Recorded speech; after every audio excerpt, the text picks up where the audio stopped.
Hey everybody, I'm Alan Shore. I want to thank Johnny Go Vroom for taking my article and not only independently verifying it from his sources, but posting it up on his page so we can have a deeper discussion on what's going on with these wheels and these manufacturers. I'm on my Arrow right now. I've got a little bit over 1,800 miles on it, and it is by far one of my most favorite and safest wheels that I've ever been on. It's good up to 30 miles an hour. Anything beyond that, it'll leave you on your face. But if you understand those limits, you'll be okay. The article is not just about Begode. As much of a Begode fanboy and as much as I used to defend Begode, it's not just about them. It's about King Song. It's about Extreme Bull, and unfortunately, there are companies out there who believe that we can just sell shit and people will buy it. And if we want to start turning this into the masses, millions and millions of people riding these wheels, we have to do our due diligence in making sure that we are designing these wheels with the best possible components, especially now that we spend $4,000, $5,000, $6,000 on a wheel that's going to get us from point A to point B or just have fun with. Now, for me, when I look at a wheel and I start looking at its electronics, thank you. I start looking at its electronics. The important thing for me is that if I'm sending this thing to the moon, that it's going to protect me and it's not going to leave me on the side of the road, which you can't see my injury right now, but, there's a reason why that article was created, because I did get injured thanks to Begode and their suspension systems. And it caused me to really dig in to identify what's going on with this. Why is this such an issue? Why have multiple dealers attempt to address these issues, and companies have just said, we're arrogant, F you, you buy our stuff or you can F off. And I don't believe that's the right way of doing business. I think if we're going to be successful in this hobby, the manufacturers need to start releasing that arrogance. And that article was an attempt to start that conversation from everything that I've researched about and my personal experience with Begode, as all I have is a master and this wheel specifically. So Johnny, thank you for posting that up. I sent that article to multiple people higher up in the community that have the experience that I don't have, and they're telling me that I'm absolutely onto something. So it's important that everything that I said in that article, I was able to verify independently, but that people with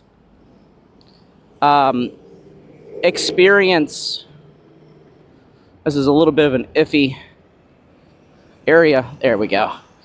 People with experience can independently verify this stuff. Nice. There we go. We're almost free, guys. It's almost open road. It's important that we independently verify everything that I said on there. On the right, there we go. Get around this person who's looking obviously the other way. And now we're pretty much open road. Or open sidewalk, rather. So, I want to touch a little bit on what I wrote there and how I came to those conclusions. There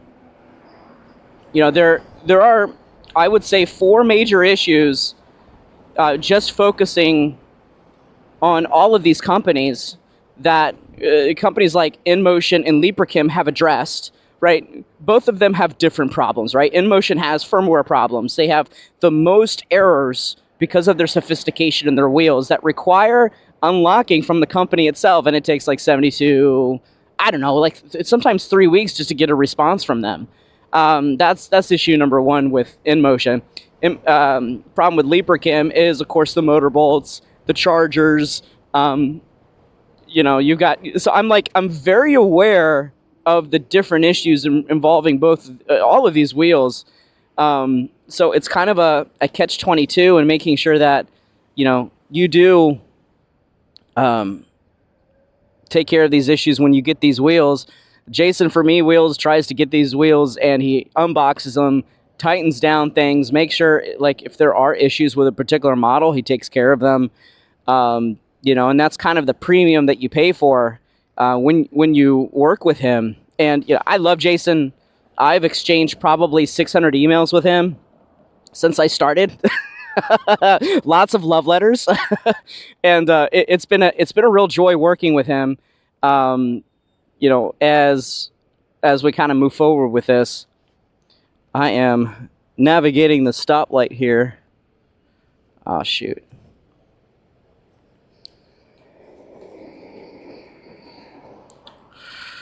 So on to the actual issues. Let's talk about first the power loops and some of these issues in regards to how these wheels and how these motherboards are created.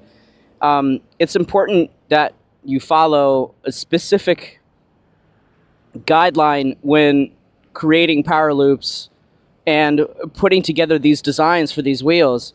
One, you can't have the copper too thick and too big because it stores energy, introduces a problem called inductance. Number two, it's important that everything is not only aligned properly, but is done in such a way that's efficient. Or you introduce, like Johnny said, noise into the system, and that's very, very dangerous. Basically what happens is you've got that long copper line and it stores energy like a spring, and it lets go at extremely undesirable times, right? This could be you slowing down like that, really digging into it. If you're doing 30 miles an hour like this, and you really slow it down, you're introducing plus 20 to 40 volts into the system because of the coil spinning. And all you can do on that is develop components to soak up that issue. And with the film capacitors that I shown on LibraChem L, the Sherman L, they've taken care of that. They use what's called snubbers. The technical name is film capacitors. And Bogode uses MLCCs. They're tiny ceramic capacitors that look like little gold nuggets. And those are, they're not sufficient for the job. Number one, they only take a little bit off of the top, and they're pretty much relying that Bogode and their controllers, they're relying on avalanche tolerance. They're not actually relying on good engineering and design. And they're taking a cowboy approach. Hey guys, one more. Hey guys, one more. You're fine. Have a good day. I know. Beep, beep.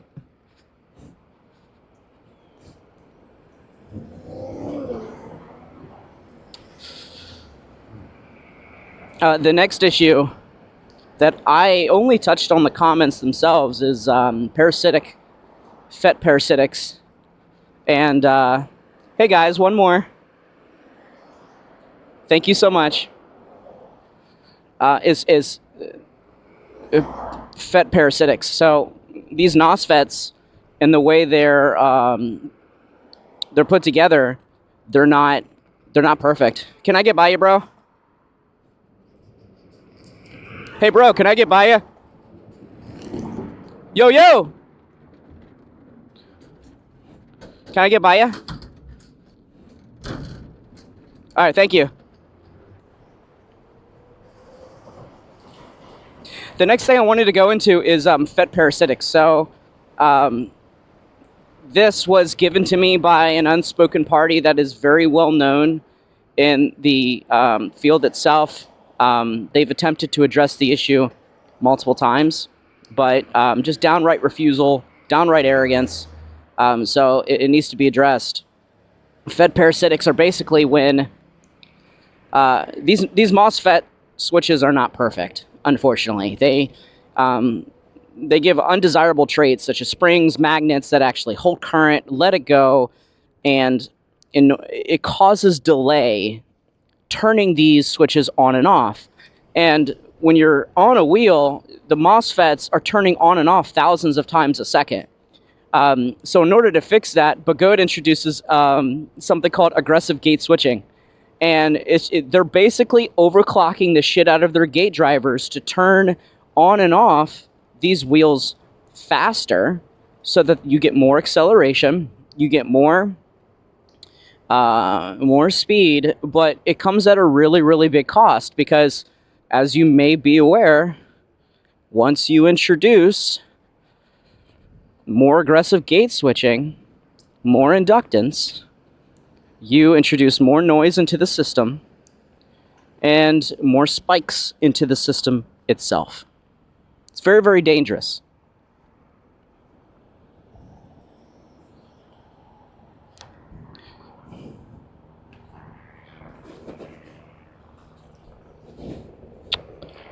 Very, very dangerous. So here's what I would say as we get to the end of this conversation, discussing inductance, aggressive gate switching, Fed parasitic issues. Guys, it is, for most of us, 80% of us that is riding these wheels at 21 miles an hour maximum, it's not going to affect us unless we go over speed bumps or unless I jump off of this curb here.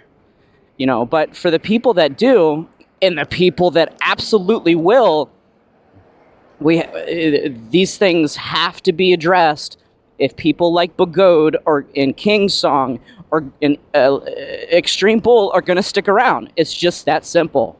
So, all that to say, please independently verify everything that I've said on there. Because if it's 80% right, which I believe it's 85 to 90% correct, with an incomplete argument, because completing the argument would require an oscilloscope. Guys, this is big news. And I'm happy that this is getting more attention because all I want to be is safe. I ride with all of my friends. All of them have Gotways and Bagodes because that's all they can afford. And, it saddens me seeing these guys cut out because of these issues that should have been addressed at the factory. So, thank you. Enjoy the ride.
There we go. 28.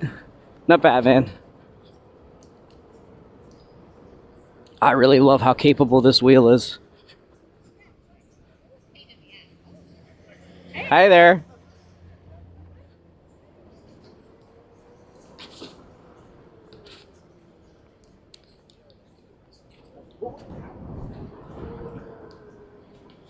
All right, guys. It finalizes my ride for me. Y'all take it easy.